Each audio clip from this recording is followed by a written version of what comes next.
Hi, and welcome to Psychic Today. I'm your host, Jill Roberts, and in today's episode, we're going to be talking about animal dreaming oracle cards. I have a special guest, my daughter, Emma Roberts, and I'm going to do a reading for her. So stay tuned, and we'll be right back.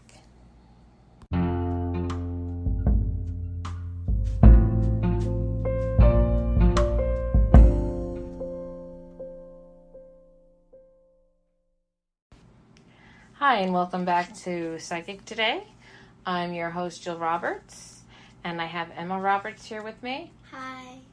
And I'm going to be using Scott Alexander King's Animal Dreaming Oracle cards.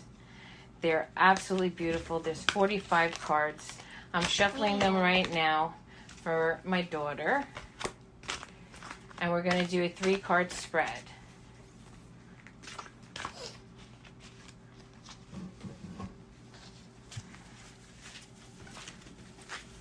I hope everybody's doing well during this COVID pandemic and are staying safe and healthy and responsible by wearing masks like we are here in New York City. As you can imagine, we're getting a little bit of cabin fever, but we're getting through it, and we all will. Okay, so now I'm going to let my daughter pick 3 cards. Wait, should I do it with my eyes closed? No. Here. Pick the first card. First card is going to represent the past, which is Spider, which is Weaver of Dreams. And I'll go through each card, and the photographs of the beautiful artwork will be on the website for the show, psychictodaywithjillroberts.com. Okay, second card, Emma. Okay, we have the Bowerbird, which is Dowry. So we have number 33 and 42. Future card. Take this snake boy. Okay. And we have the Emu, which is Endurance. So let's see what each of these cards mean, because it's important, especially with what's going now on a global level and what's going on with you.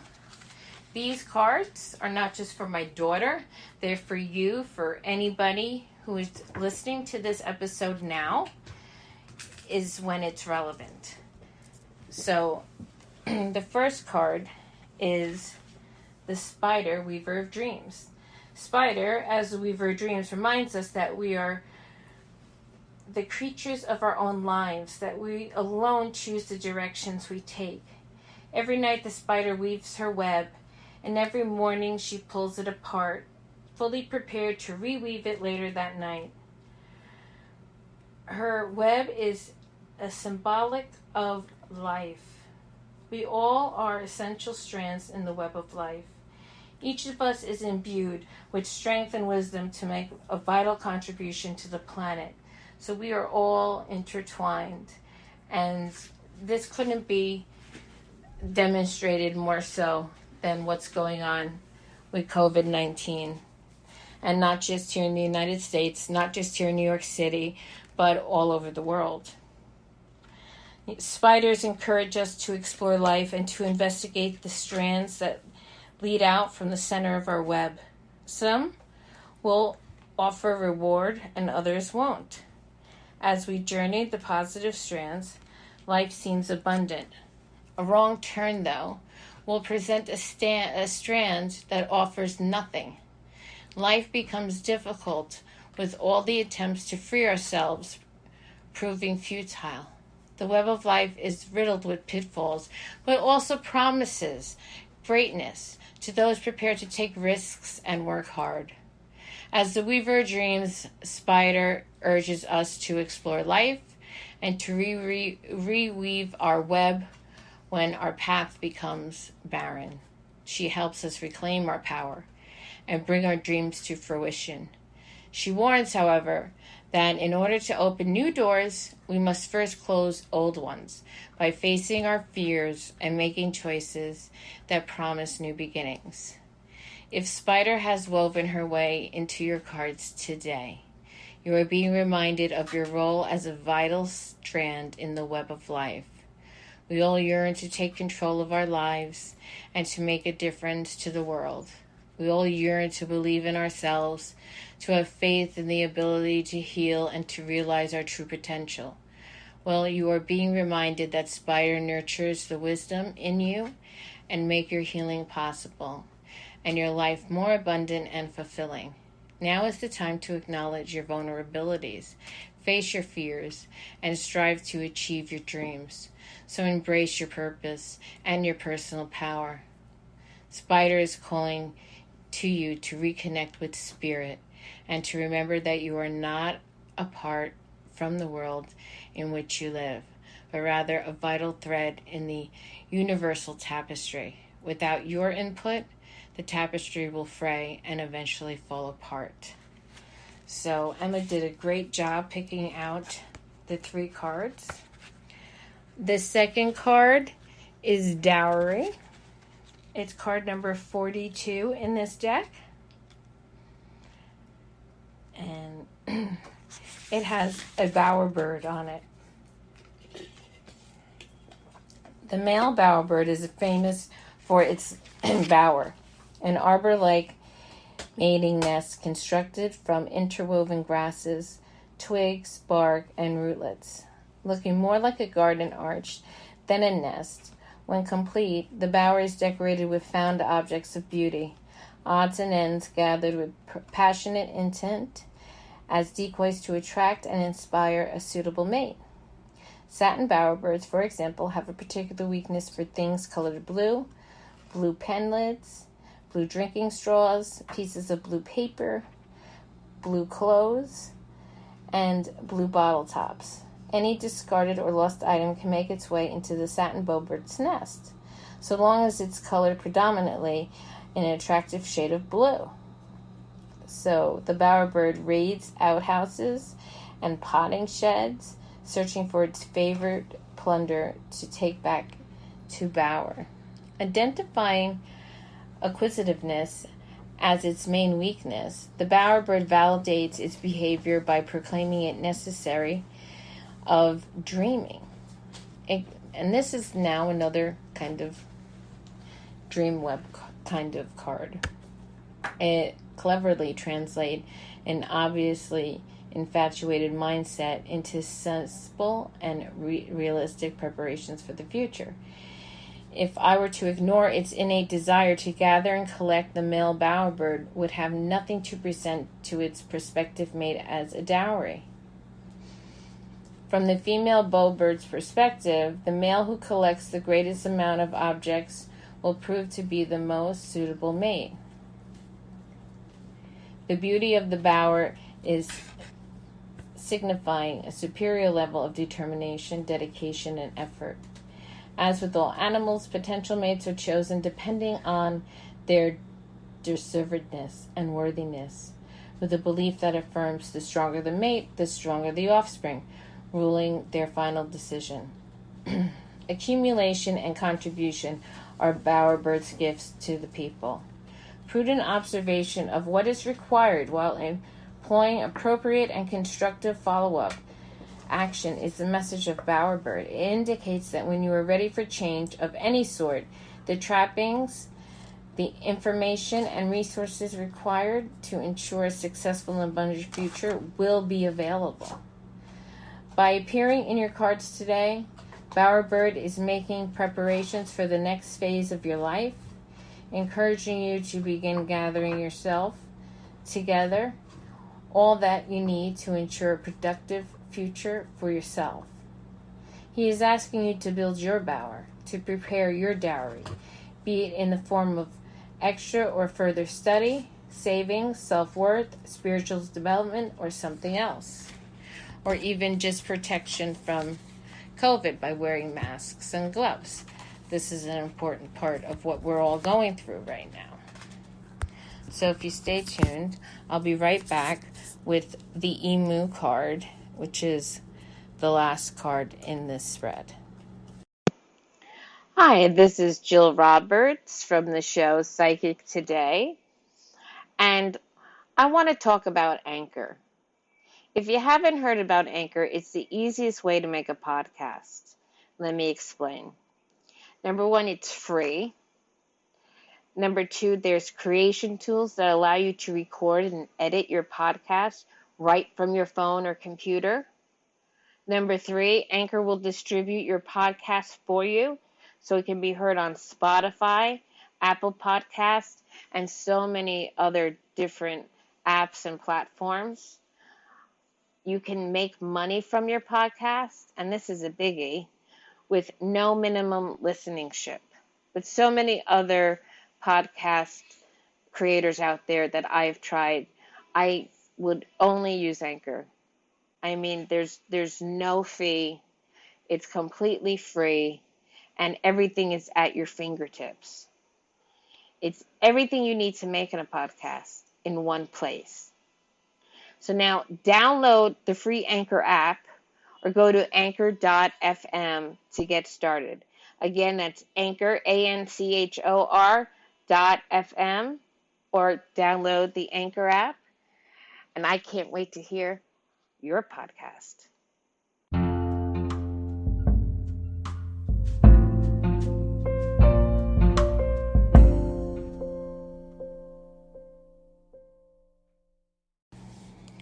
And we're back with the number 12 card in this deck, which is Emu, and it stands for endurance. Now, a solar influence creature, Emu speaks to the responsibility afforded to fathers who find themselves raising their children single-handedly. Emu dreaming leads itself to teaching of effective parenting skills and the endurance that is required to execute the role, especially under difficult conditions. The emu is being grounded, flightless bird, often real and practical to the single father. As a yang totem, emu demonstrates the practical skills needed to guide and raise a child when the nurturing and protective energies of the mother are absent. Emu offers the resilience needed to cope with the day-to-day tasks that tire and exhaust, especially when a job or career is extracurricular to the responsibilities of the lone parenting role. I have this right now because I am homeschooling Emma and still doing my business at the same time, with people getting sick and people getting better and quarantining and staying at home for the last 9 weeks. It has not been easy. Alternatively, as far as the emu is concerned, it can also assist the single mother by offering the masculine support lacking due to the absent father, so that her energies may be preserved and rejuvenated. By invoking the support of the male emu spirit, the children will sense the presence of male energy. Pressure will be alleviated for the mother and the stamina sustained. Assuming that the emu energy is being radiated through the heart of the mother or the residual energy of the absent father, the children will acknowledge the harmony created within the relationship they have with their mother. Emu dreaming subsequently renders the mother's role grounded, balanced, and less emotional, particularly if the role of single mother is new. If Emu has strolled into your cards today, look at how you were holding up physically and emotionally to the stresses of life.